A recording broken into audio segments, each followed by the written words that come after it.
Pollinators impact every aspect of our lives, and today we're taking a look at how to maximize their success in containers. You won't want to miss it, so stay tuned as we garden smart. These moments of beauty and relaxation are brought to you by Proven Winners Flowering Shrubs. Our goal is to leave you free to just enjoy your garden. Proven Winners Flowering Shrubs can be found at local garden centers across the country.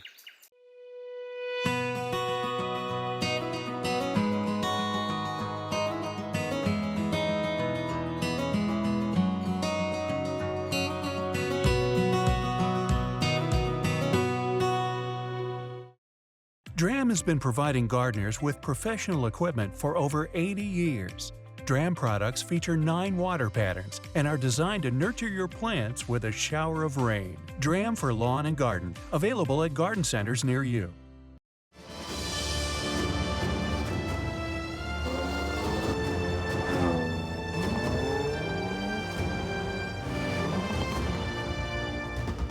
The Jaguar F-Pace.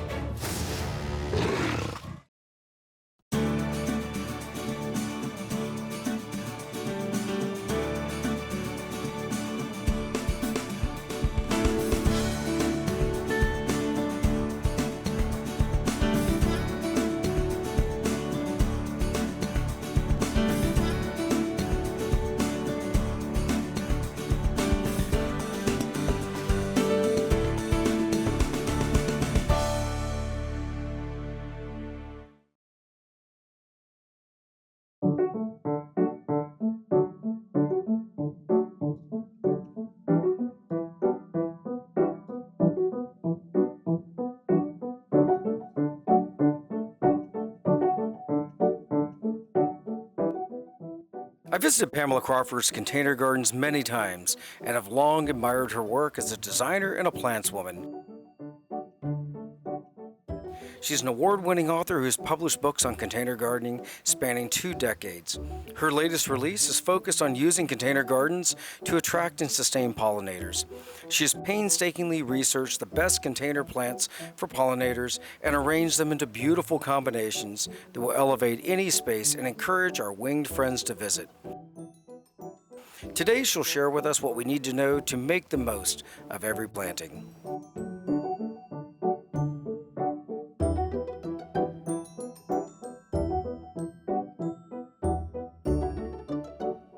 Pamela, welcome back to the show. Thanks so much for joining us. Well, thank you for having me, Eric. We got a new topic today, and I'm more excited about this than anything I've ever done.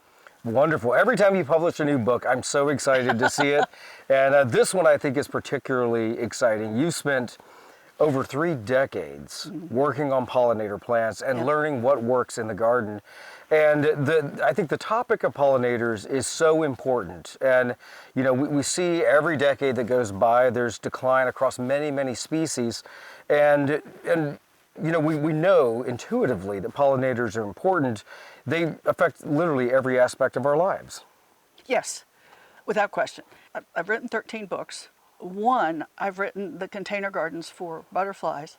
I consider it the most important because it's the only one. All the other books are on gardening. I think they're wonderful books. Sure. But this one is actually talking about saving a creature in our environment. Right. For me as a gardener, you know, outside of all the wonderful benefits in saving pollinators, it also brings so much interest to the garden. I love seeing the butterflies and the bumblebees and all the creatures, the hummingbirds that are attracted to the landscape when we think about introducing pollinators. Well, I didn't realize how much I was going to make friends with these little things. If you see, there must be one going around right now. And we work together. I'm in there fertilizing and deadheading and watering, and they're kind of, sometimes they'll get out of the way a little bit, or I'll get out of the way a little bit. So I remember you telling me at one point that last year, of course, you put together some wonderful containers, and one thing you noticed in your garden is you didn't see any pollinators. No, and Right. it looked great, and we had 0. Wow. And at that point, I thought, well, this is a new location for me. I'm in the middle of a dense forest. Maybe they don't have any. So the next year, I did the exact opposite, and I planted everything with pollinator plants. And I was absolutely loaded with pollinators. This year, what I tried to do is figure out, okay, I know which plants work. Let's figure out which plants are easiest to take care of and last the longest, and that's what we're talking about today. So depending upon what part of the country someone lives in, there'd be different pollinators that could be attracted to their garden. How do we go about discovering which plants work best for us? If you're talking about planting them in the ground, then at that point I recommend natives, because those are going to be the ones that are best adapted to your particular pollinators. If you're working on a deck like I am, then I'm using annual flowers. I tried perennials, I tried natives, and I'm looking for something, since my living room is right there, I want something that blooms the entire time. So I'm looking for annuals that I can plant in May and that will keep going all the way through the first frost. So that's what I've looked for, that's what I'm using, and it's worked really, really well. Is there anything that you would recommend from like a structural standpoint in the bloom of a flower that would lend itself to being better for pollinators? Well, if you look at something like this one, can you see that there's a little spot, there's like a long tube. Hummingbirds have the beak fits right in there. The butterflies have something called a proboscis. They can unfurl that and put it in here to get pollen. That's a great thing. And then really open flowers. Here's a zinnia. Look what's in the middle. See all that yellow? Right, right. Okay, every little one of those little florets has pollen in it. What they can't get into is something like a double flower, Right. a really dense flower. That doesn't work. A lot of what, as gardeners, we would perceive as improvements in plants, like double flowering and many, many plants that are genetically modified that end up being sterile are not good for pollinators, right? Exactly. And so some of it is trial and error. I haven't found any salvias that they have not been attracted to. Not so for begonias. I have found some. So occasionally you might get one that doesn't, but most of the time they're going to work really, really well.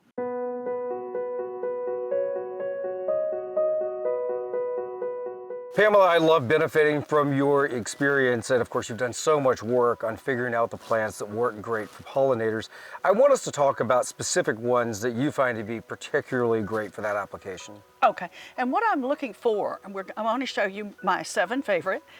I'm looking for plants that are great pollinators, but also will last all season. Now, one that I have to add is the zinnia. It's incredible for all 3 of the pollinators that we're talking about. I'm just not sure if it lasts all season. Some have and some haven't, so it's not as dependable as some of the rest. Here's another one, the pentas. My gosh, these have been around forever, and this is Right. another one that will last all season. Now, I do better with the ones that are branded, meaning that when you see it at the store, it has a name of a grower on it so that you know that it's a really good quality plant. They do better. Pentas do really well.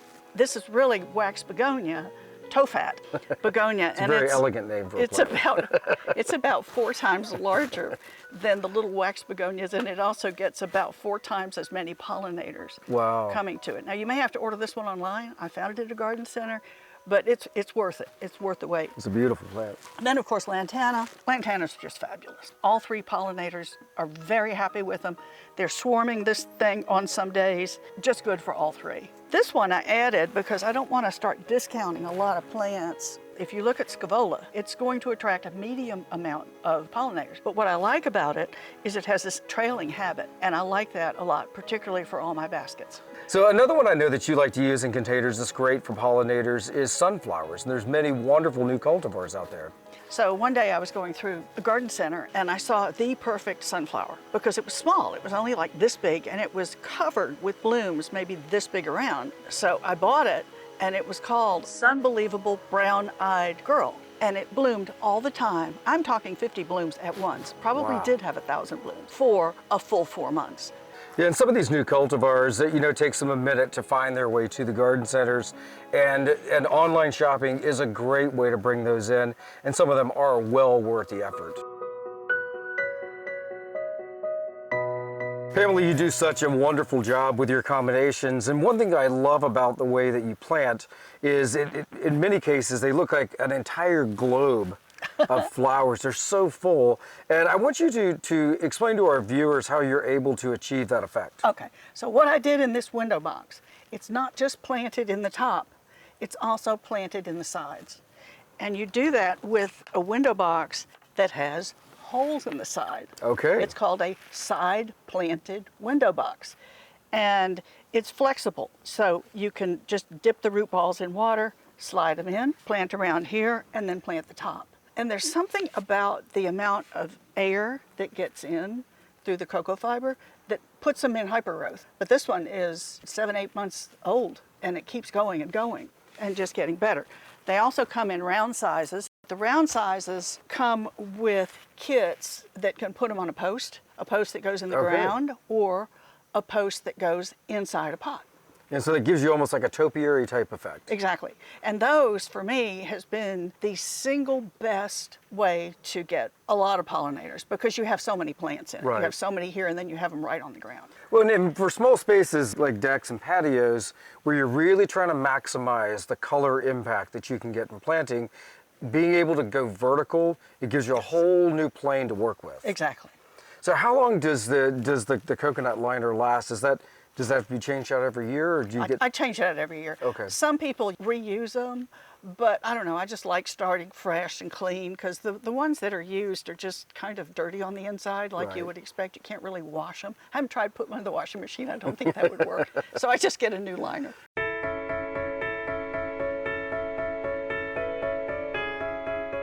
Pamela, over all the years of putting together different container designs, I'm sure there are certain ones that really stick out in your mind as like your all-time favorites. Let's talk about some of those. Okay, in terms of butterflies, my very, very favorite one is this one, which includes all different kinds of annuals in pastel colors, showing you don't always have to have bright colors, and it was actually loaded with pollinators.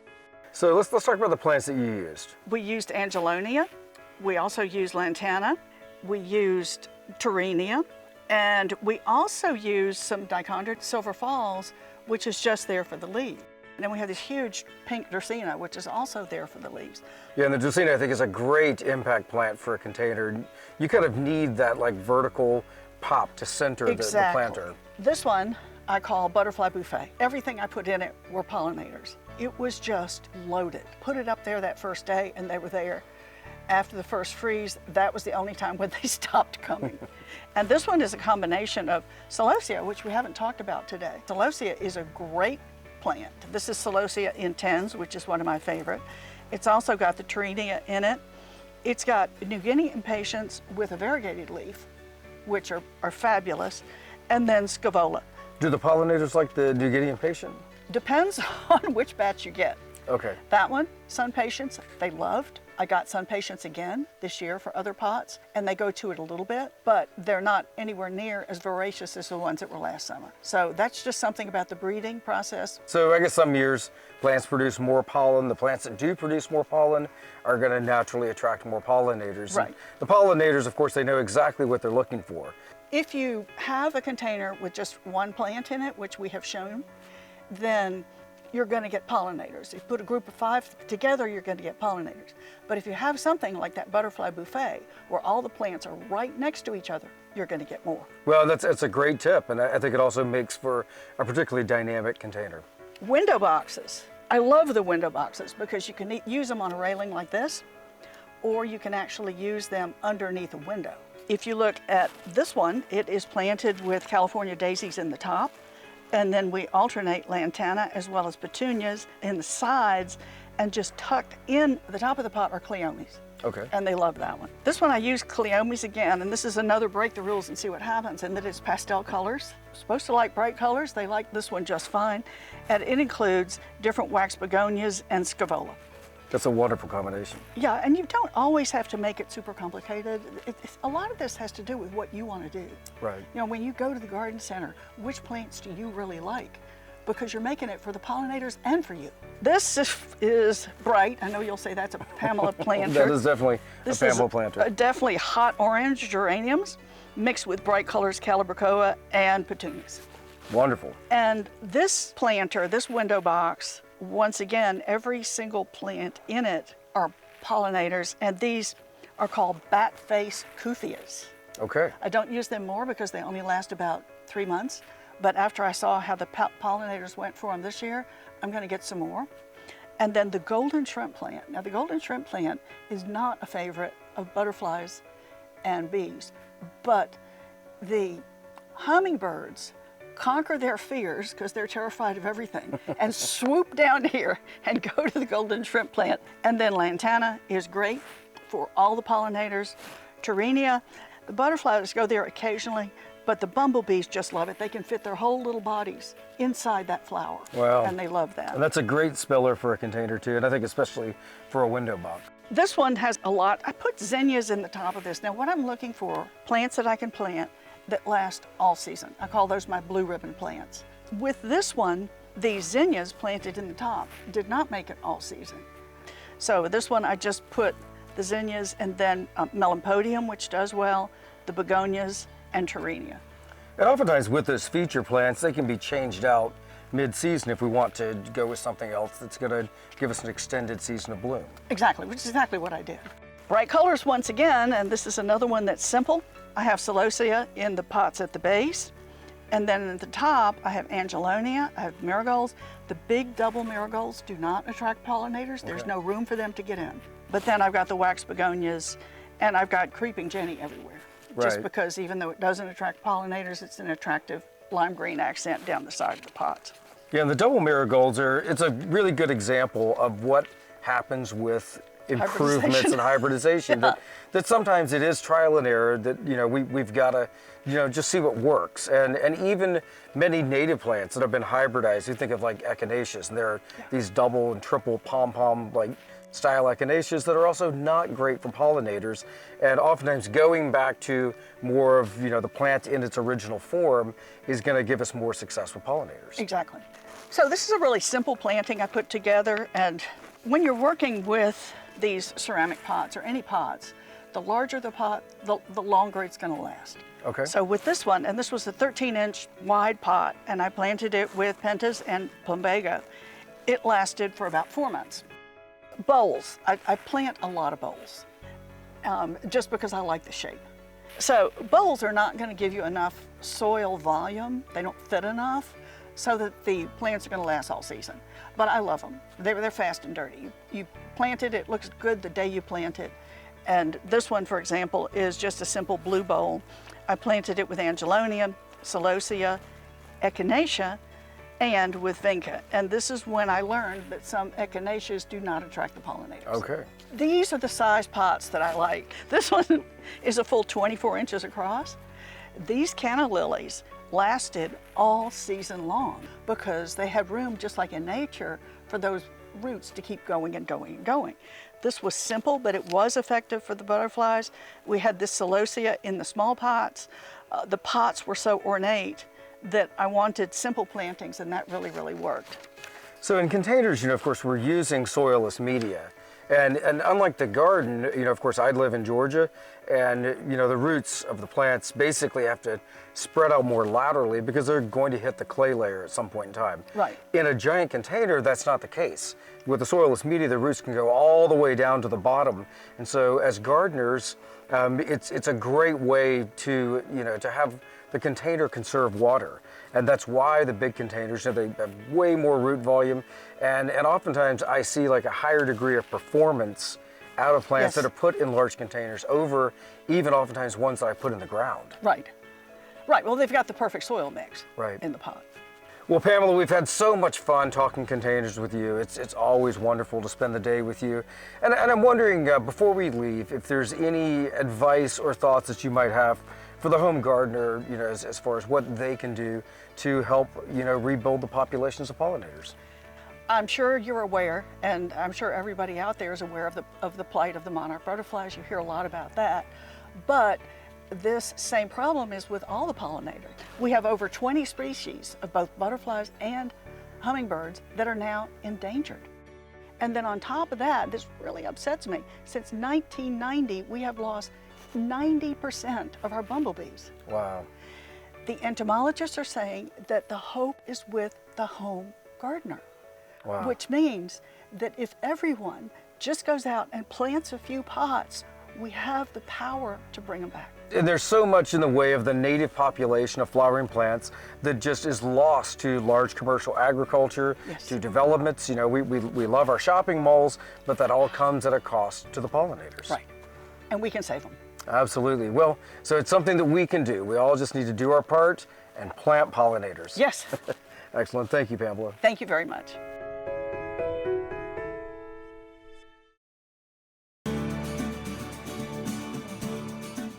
Each week we travel the country north to south, east to west, visiting some of the most exciting gardens, as well as talking to industry horticulturalists about design principles, new plants, and also how you can be most successful with your home gardens. We also love answering your gardening questions, so visit us on the web at GardenSMART.com.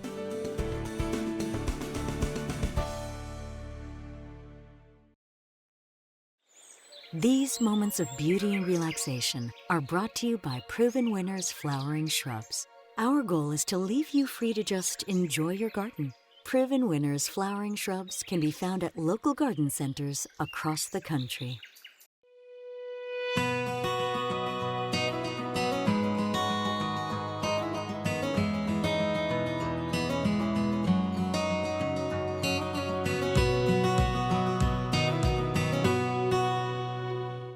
DRAM has been providing gardeners with professional equipment for over 80 years.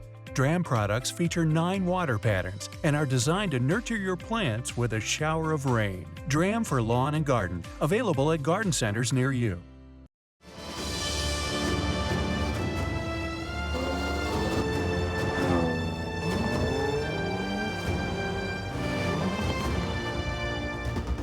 The Jaguar F-Pace.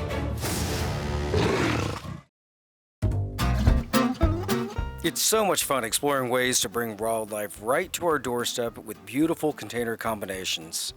If you have questions about anything you've seen today, visit us on the web at GardenSMART.com. You can also find us on Facebook and Instagram. And remember, even if you're a master gardener, there's always more to learn. So join us next week for more great gardening tips and ideas as we garden smart.